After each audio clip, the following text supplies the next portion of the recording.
Amigo. So kalau kita tengok persoalan yang pertama, nampak? Apakah hukum solat berjemaah dengan dijarakkan 1 meter antara satu jemaah dengan jemaah yang lain? Kita tengok sabda Rasulullah SAW. Rasulullah SAW kata, hadis dia, Saum sufufakum, kami iqam solat. Maksudnya lurus dan merapatkan saf. Sebenarnya merapatkan saf itu sebahagian daripada kesempurnaan solat. Riwayat Bukhari. Yang is luruskan saf-saf kamu pun sama juga ada dalam riwayat Bukhari. Maksudnya hadis ini hendaklah kamu menyamakan saf-saf kamu. Ini bermakna saf pertama adalah berada dalam keadaan sebaris. Begitu juga dengan saf kedua dan seterusnya sampai belakang. Ada juga dalam riwayat Imam Ahmad yang menyebut dan riwayat Ibn Hibban, sempurnakanlah saf-saf kamu. Di sini jika saf itu kurang ataupun lompong, maka hendaklah kita sempurnakannya dengan mengisi kelompokan tersebut. Ini dalam keadaan yang biasa, yakni tanpa keuzuran. Tapi jika di luar kebiasaan disebabkan uzur ataupun wabak dan seumpamanya, maka kita mengambil nas ilahi yang menyebut, bertakwalah kamu kepada Allah sedaya upaya kamu. Surah At-Taghabun ayat 16. Syekh Abdul Rahman As-Sa'di menjelaskan ayat ini, ayat yang Al-Quran tadi, menunjukkan bahawa semua kewajipan syarak yang tidak mampu ditanggung oleh hamba, maka akan gugur jika dia tidak mampu.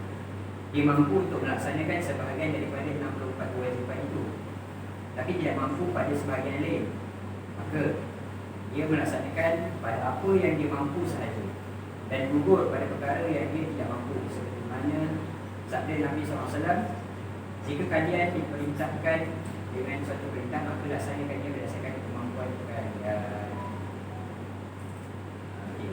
Bayangkan dalam isu makan bawang sehingga menyebabkan orang tak selesa, mulut berbau, maka Nabi SAW melarang mereka untuk ambil di masjid. Berdasarkan sabda Nabi SAW, barang siapa yang makan bawang putih atau merah yang tidak dimasak dan buat baunya, maka jauhilah kami. Ataupun riwayat yang sama, jauhilah masjid-masjid kami dan duduklah di rumah sahaja. Riwayat Bukhari dan Muslim. Imam Nawawi menjelaskan hadis di atas, katanya, larangan ini adalah larangan untuk hadir di masjid, bukan larangan untuk makan bawang ataupun bawang putih dan sejenisnya. Boleh tengok Minhaj Sahih Muslim. Kemudian maksud hadis tadi itu, salah satu daripada maknanya adalah disebabkan bau mulut. Kalau kita fikirkan, bau ini tidaklah sampai membawa kepada kematian. Akan tetapi dalam isu COVID-19 ni, lendir dari batuk atau apa sahaja yang keluar dari air itu yang menjadi sebahagian daripada asbab yang boleh membawa kepada penularan wabak, virus, bakteria ataupun apa penyakit sekalipun, maka wajar dijarakkan antara satu jemaah dengan jemaah yang lain. Disebabkan itu, pemerintah telah mengeluarkan arahan supaya cara paling baik adalah kita solat di rumah bersama keluarga kita, di mana kita sendiri tahu keadaan keluarga kita sendiri. Inilah semangat sebenar dalam isu perintah kawalan pergerakan. Kita menyebut supaya dilakukan sembahyang di rumah yang masing-masing. Soalan yang kedua yang biasa orang tanya, boleh ke solat dengan memakai face mask? Yang ini penutup hidung.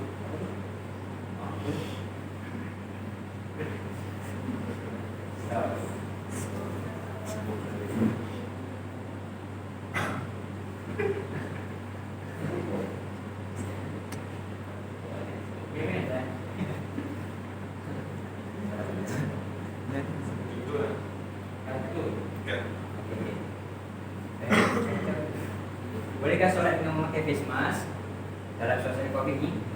Dalam isu di atas, pada asalnya hukum menutup mulut dalam solat tanpa sebarang sebab adalah makruh. Makruhnya kita tutup mulut tanpa sebab waktu solat. Sebab dalam hadis Abu Hurairah radhiyallahu anhu katanya, anna Rasulullah sallallahu alaihi wasallam naha 'anil sadri fi salati wa an yuwaddaya rajul Rasulullah SAW melarang Banyak buat besar ya, dia ada tinggi tak baca. meleretkan pakaian di dalam solat, serta melarang seorang lelaki menutup mulutnya di dalam masjid. Riwayat Abu Dawud nampak ini. Dalam memahami hadis di atas, Fatih Asy-Syirbini menyatakan bahawa dimakruhkan bagi seorang lelaki solat dalam keadaan menutup mulut. Antara sebab pilihan ini adalah kerana ia boleh menghalang kesempurnaan bacaan dalam solat serta menghalang kesempurnaan dalam sujud. Akan tetapi, sekiranya wujud hajat dan keperluan untuk melakukannya, maka hukum menutup mulut ketika solat tersebut adalah diharuskan, seperti mana yang dinukilkan oleh Imam Ibnu Qudamah rahimahullah taala daripada kenyataan Ibnu Athibar dalam buku 143. Justru kami mengatakan dalam suasana menularnya wabak COVID-19 ini, maka hukum solat dengan memakai face mask adalah diharuskan disebabkan hajat dan keperluan, iaitu bagi mengekang penyebaran wabak daripada menular. Hal ini kerana dengan memakai face mask, dia dapat menghalang air liur, dahak dan ingus si pemakai dari tersebar udara ketika batuk atau bersin, lalu mengelakkan daripada terjangkit kepada orang lain. Dalam sebuah hadis yang diriwayatkan daripada Abu Hurairah radhiyallahu anhu, yang bermaksud pesakit yang berpenyakit terjangkit tidak boleh mendatangi orang yang sihat. So, tidak ajarlah kepada kita bahawa orang yang sakit itu tak boleh datang kepada orang sihat, takut merepek. Al-Hafiz Ibn Hajar berkata, padanya penguat kepada tegahan daripada membawa atau menyebabkan penyakit. Maka disebabkan itu, hukum memakai face mask dalam suasana COVID-19 ini ketika solat adalah diharuskan untuk menjaga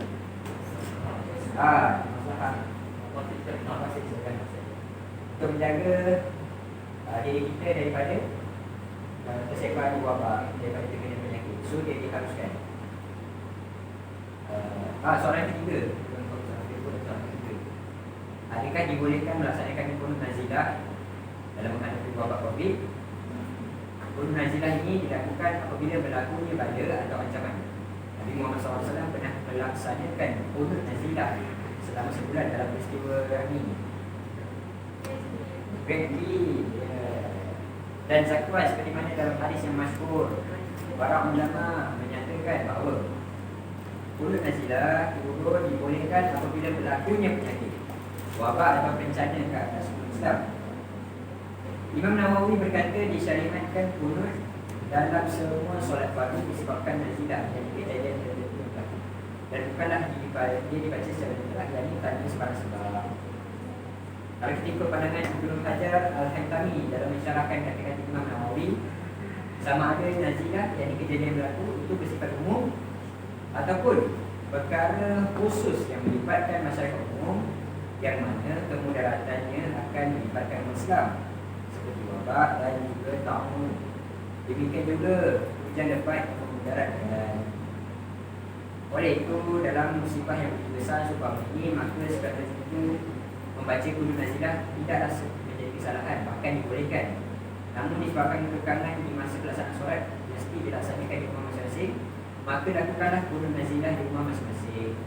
Terdapat beberapa cara dalam melaksanakan qunut nazilah, antaranya yang pertama, membaca qunut nazilah di waktu subuh, qunut nazilah waktu subuh dan maghrib, membaca qunut nazilah di waktu setiap waktu solat pukul 3. Maka saya berpendapat bahawa bagi yang ingin membaca qunut nazilah pada waktu subuh saja, maka dia sudah memadai. Namun bagi yang ingin menambah dengan membaca pada waktu maghrib juga adalah dibolehkan. Kalau macam dekat tempat saya Ustaz,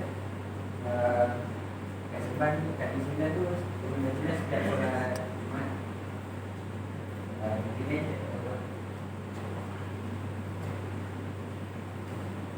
ya, seterusnya saya dalam suasana COVID-19. Kita tengok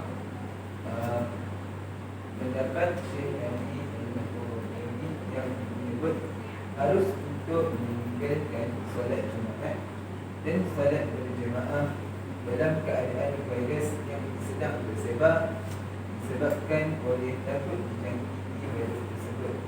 Okey, kita tengok keharusan tersebut berdedah isyaratkan bahawa ketakutan penyebaran itu benar-benar yakin berlaku dan bukanlah pada sangkaan semata-mata.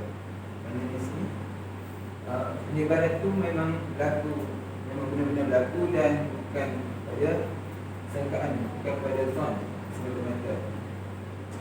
Ini berdasarkan sabda Rasulullah SAW.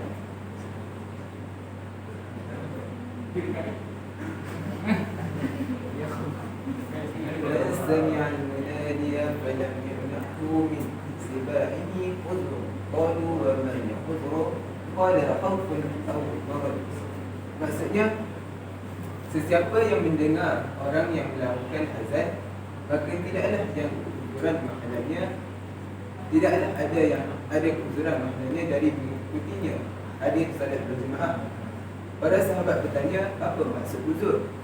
Jawab Rasulullah SAW, iaitu ketakutan atau sakit. Terusnya, hukum mengikut arahan pemerintah untuk meninggalkan solat Jumaat. Kita tengok, jika menularnya wabak COVID-19, mentaati arahan pemerintah adalah suatu perkara yang amat penting. Ini berdasarkan firman Allah, Ya ayyuhallazina amanu ati'u Allah wa ati'u Rasul wa ulil amri minkum. فإن تنازعتم في شيء فردوه إلى الله والرسول إن كنتم تؤمنون بالله واليوم الآخر ذلك خير وأحسن تأويلا. Maksudnya, wahai orang-orang yang beriman, taatilah Allah dan taatilah Rasul Muhammad dan ulil amri, pemegang kekuasaan di antara kamu. Kemudian, jika kamu berbeza pendapat tentang sesuatu, maka kembalikanlah kepada Allah, Al-Quran dan Rasul sunnahnya. Jika kamu beriman kepada Allah dan hari kemudian, yang demikian itu lebih utama bagimu dan lebih baik daripadanya. Tengok pandangan Syekh Al-Nawawi yang menyebut ulil amri, iaitu pemerintah ini berkuasa atas urusan kemaslahatan yang tidak terdapat nas di dalam agama, dan mentaati mereka, yakni ulil amri adalah wajib. Tengok dalam tafsir Al-Nawawi. Seterusnya, hukum solat Jumaat di rumah. Menunaikan solat Jumaat di rumah bersama ahli keluarga sahaja adalah tidak boleh dan tidak sah. Hal ini kerana perkara tersebut tidak memenuhi syarat-syarat sah solat Jumaat sebagaimana yang telah digariskan oleh para ulama, terutamanya tengok mazhab Hanafi yang menetapkan keizinan pemerintah sebagai syarat sah solat Jumaat.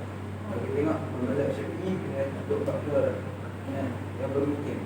Dan Dr. Wahbah Az-Zahiri ada yang menyebutkan bahawa maksudnya sesungguhnya solat Jumaat menuntut kepada perhimpunan manusia, namun mematuhi arahan pemerintah yang melarang mengadakan solat Jumaat sepanjang tempoh perintah gubernur, ini adalah wajib kerana ia melibatkan masalah umat Islam, iaitu mengekang penularan wabak penyakit berjangkit.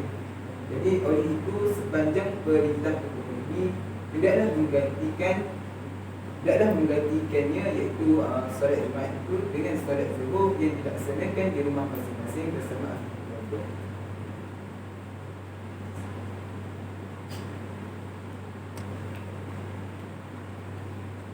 Soalan seterusnya, soalan yang ke-6, bagaimanakah kedudukan solat zuhur awal waktu pada hari Jumaat dengan hari yang besar? Jadi mereka yang berada di rumah dan tidak melaksanakan solat Jumaat disebabkan PKP ataupun perintah kawalan pergerakan serta penambahan solat Jumaat di masjid dan surau, maka hukum menunaikan solat zuhur pada awal waktu sebagai ganti solat Jumaat disebut adalah sah. Jadi bolehlah kan? Jadi mereka tidak tertakluk kepada hukum makruh atau haram kerana termasuk dalam golongan yang mendapat uzur untuk tidak pergi melaksanakan solat Jumaat di samping dari solat Jumaat ia sanakan di tempat tersebut. Jadi solat zuhur Jumaat boleh tak? Boleh kan? Boleh kan? Soalan seterusnya adalah, apakah hukum menunaikan solat Jumaat 3 kali berturut-turut dalam pandemik sekarang kan? Jadi jika teliti dalam satu hadis ni, sememangnya ada ancaman bagi mereka yang meninggalkan solat Jumaat sebanyak 3 kali berturut-turut. Jadi sini kita nampak ada satu hadis Sebut mantau kesalasa jumain dahuna biha Allah ala qalbi. Maksud di sini sesiapa yang meninggalkan 3 kali solat Jumaat kerana mengambil mudah. Dia tak ada. Sebab Sekali je. niscaya Allah akan mengunci hatinya daripada ibadah. Sama juga. Jadi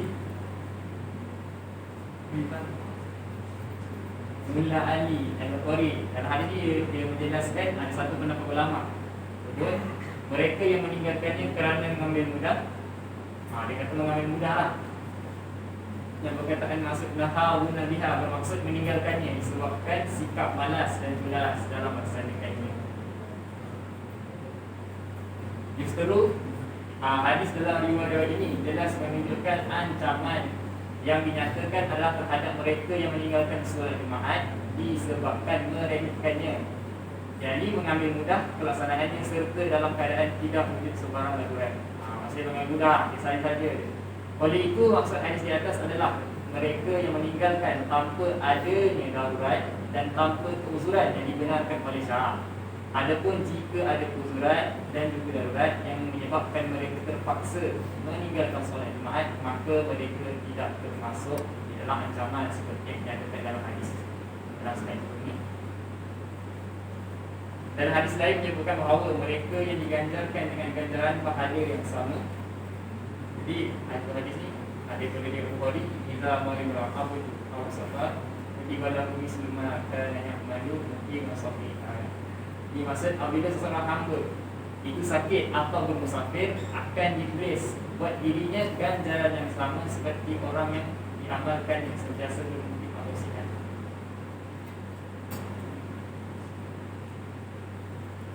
Oleh itu berdasarkan nas dan kenyataan di atas, jika tempoh PKP yang dipaksakan ini dilanjutkan sehingga menyebabkan seseorang itu terpaksa meninggalkan solat Jumaat sebanyak 3 kali berturut-turut, maka mereka tidaklah termasuk dalam ancaman hadis di mana telah diterangkan sebelum ini.